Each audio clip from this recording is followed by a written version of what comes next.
Hello friends, Savita Sharma classes में आपका एक बार फिर से वेलकम है। हम टेंसेस में सभी कैटेगरीज के टेंसेस को स्टडी कर चुके हैं। तो आज हम टेंस चार्ट के थ्रू एक बार फिर से रिवाइज करेंगे हर टेंस के डिफरेंट टाइप्स, उसकी पहचान, उसमें जो हेल्पिंग वर्ब लगता है वगैरह। तो आइए सबसे पहले देखें कि कितनी तरह के टेंसेस होते हैं। ये हमें पहले से मालूम है, हम कर चुके हैं कि टेंसेस में दो तरह से हम डिवाइड करते हैं।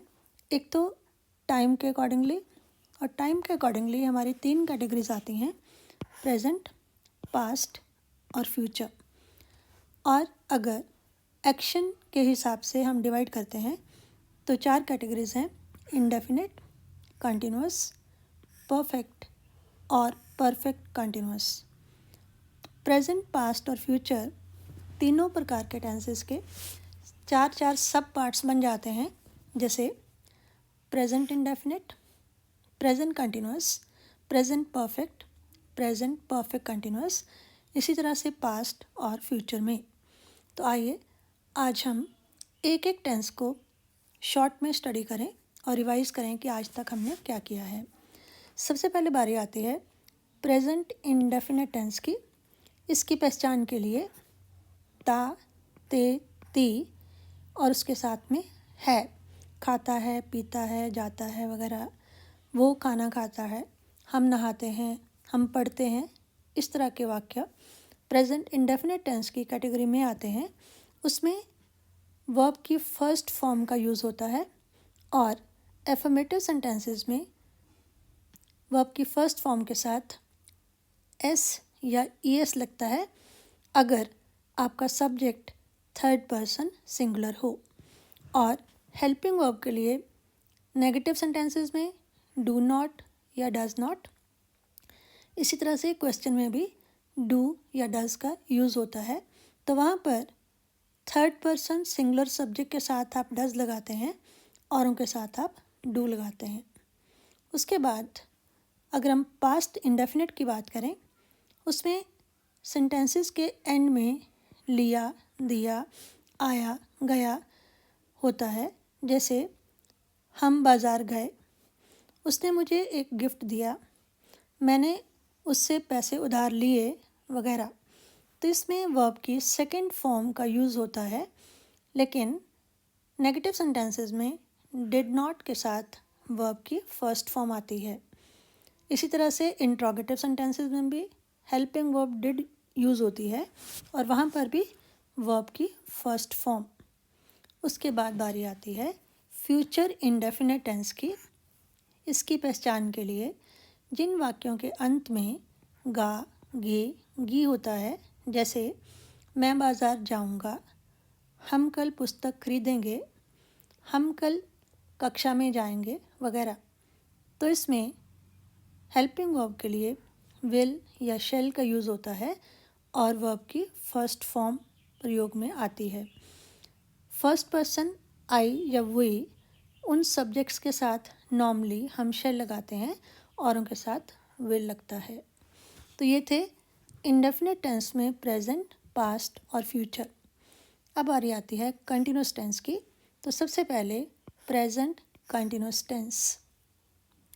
इसकी पहचान के लिए जिन वाक्यों के अंत में रहा है, रही है वगैरह लगा हो, जैसे मैं बाज़ार जा रहा हूँ, वो खाना खा रहा है, बच्चे खेल रहे हैं वगैरह, इनमें हेल्पिंग वर्ब के लिए इज़, एम या आर यूज़ होता है। आई के साथ एम आता है, थर्ड पर्सन सिंगुलर के साथ इज़ आता है और प्लूरल के साथ आर आता है। यू के साथ आर आएगा वर्ब की फर्स्ट फॉर्म के साथ आईएनजी। अब बारी आती है पास्ट कंटिन्यूस टेंस की। इसकी पहचान के लिए जिन वाक्यों के अंत में रहा था, रहे थे वगैरह आता है, जैसे वह नहा रहा था, बच्चा सो रहा था, हम खाना खा रहे थे, लड़कियां खेल रही थीं वगैरह, इनमें हेल्पिंग वर्ब वॉज या वर आता है। सिंगुलर सेंटेंसेस में सिंगुलर सब्जेक्ट के साथ वॉज आता है, प्लूरल के साथ वर आता है। तो इसमें भी यू का आपने ध्यान रखना है कि यू के साथ वर आता है और वर्ब की फर्स्ट फॉर्म के साथ आईएनजी का प्रयोग होता है। उसके बाद फ्यूचर कंटिन्यूअस टेंस लेते हैं। इसकी पहचान के लिए जिन वाक्यों के अंत में रहा होगा, रही होगी वगैरह आएगा, जैसे वो पढ़ रहा होगा, हम खेल रहे होंगे, लड़कियां नाच रही होंगी, तो ये टेंस की पहचान होगी फ्यूचर कंटिन्यूअस के लिए। इसमें हेल्पिंग वर्ब के लिए विल बी या शैल बी यूज़ होता है। यहाँ भी अगर आपका सब्जेक्ट फर्स्ट पर्सन है यानी कि आई या वी है, फिर हम शैल बी लगाते हैं, और जितने भी हैं उन सभी सब्जेक्ट के साथ विल बी लगाते हैं, और वर्ब की फर्स्ट फॉर्म के साथ आईएनजी यूज़ होता है। तो आपने देखा कि कंटिन्यूअस टेंसेस में चाहे वो प्रेजेंट है, चाहे पास्ट है, चाहे फ्यूचर है, वर्ब की फर्स्ट फॉर्म और आईएनजी कॉमन है। उसके बाद बात करते हैं परफेक्ट टेंसेस की। तो सबसे पहले प्रेजेंट परफेक्ट टेंस। इसकी पहचान के लिए जिन सेंटेंसेस के एंड में चुका है, चुके हैं या फिर लिया है, दिया है, यानी कि काम के पूरा होने का बोध होता है, उनको हम प्रेजेंट परफेक्ट टेंस की कैटेगरी में लेते हैं। वह नहा चुका है, मैं अपनी पुस्तक पढ़ चुकी हूँ, बच्चे खेल चुके हैं वगैरह। इनमें हैज़ या हैव यूज़ होता है एज हेल्पिंग वर्ब। तो यहाँ पर भी थर्ड पर्सन सिंगुलर जो सब्जेक्ट्स हैं उनके साथ हैज़ और उनके साथ हैव, और वर्ब की थर्ड फॉर्म यूज़ होती है। अब बारी आती है पास्ट परफेक्ट टेंस की। तो इसमें चुका था, चुके थे, लिया था, दिया था। प्रेजेंट परफेक्ट में चुका है, चुके हैं, यहाँ पर चुका था, चुके थे। और पास्ट परफेक्ट टेंस में एज हेल्पिंग वर्ब हैड का यूज़ होता है और मेन वर्ब की थर्ड फॉर्म यूज़ होती है। नेक्स्ट है चुका होगा, चुकी होगी। ये है फ्यूचर परफेक्ट टेंस। जैसे वो नहा चुकी होगी, हम खेल चुके होंगे, वो खाना खा चुके होंगे वगैरह। तो इनमें हेल्पिंग वर्ब के लिए विल हैव या शैल हैव और वर्ब की थर्ड फॉर्म। तो यहाँ पर भी अगर आपका सब्जेक्ट फर्स्ट पर्सन है, आई या वही, तो उनके साथ शैल हैव और उनके साथ विल हैव लगता है।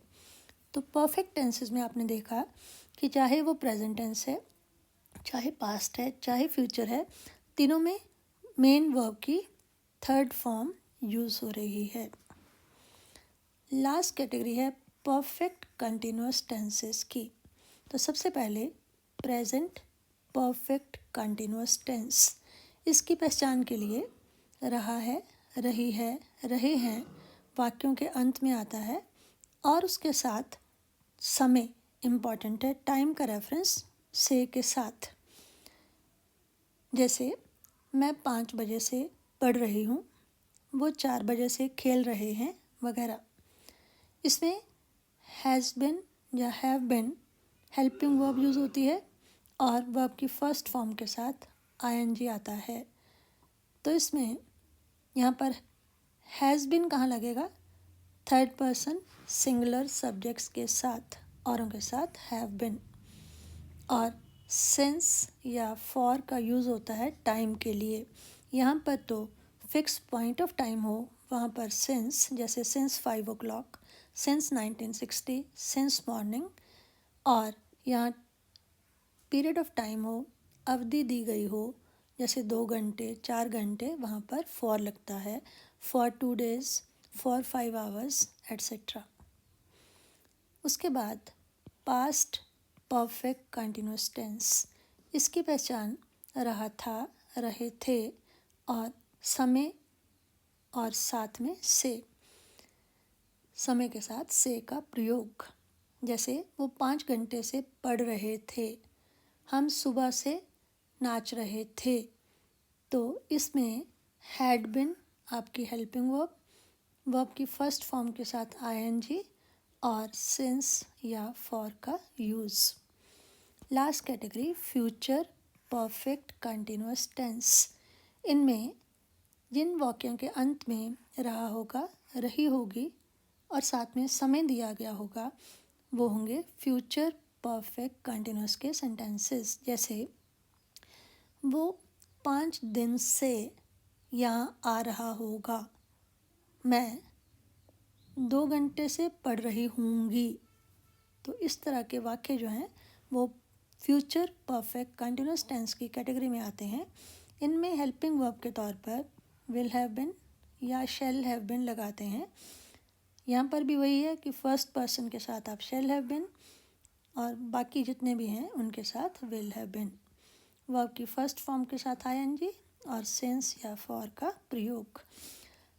तो इसमें आपने देखा कि परफेक्ट कंटिन्यूअस टेंसेस में चाहे वो प्रेजेंट है, चाहे पास्ट है, चाहे फ्यूचर है, वर्ब की फर्स्ट फॉर्म के साथ आईएनजी लगता है और टाइम के लिए सिंस या फॉर का प्रयोग होता है। और अगर हम कंटिन्यूअस टेंसेस और परफेक्ट कंटिन्यूअस टेंसेस में डिफरेंशिएट करना चाहें तो कंटिन्यूअस टेंस में टाइम नहीं दिया होता। जैसे सिंपल है, रहा है, रही है, वो नहा रही है, वो खा रही है, मैं पढ़ रहा हूँ, हम सो रहे हैं। लेकिन जो परफेक्ट कंटिन्यूअस टेंसेस हैं उनमें रहा है, रही है के साथ टाइम भी दिया होता है। जैसे पिछले 5 घंटे से, सुबह से, कल से। तो ये मेन डिफरेंस होगा कंटिन्यूअस टेंसेस और परफेक्ट कंटिन्यूअस टेंसेस में। तो इस तरह से हमने टेंस चार्ट के थ्रू कोशिश की आज तक जितने भी हमने वीडियोस बनाए उन सभी को शॉर्ट में रिवाइज करने की। तो मुझे पूरी आशा है कि अब आपके सारे कॉन्सेप्ट टेंसेस के बारे में, बेसिक रूल्स के बारे में क्लियर हो चुके होंगे। नेक्स्ट वीडियोस में मैं कुछ कंपैरेटिव टेंसेस को स्टडी करूँगी और आप अगली वीडियोस देखना भी मत भूलिए। Thank you.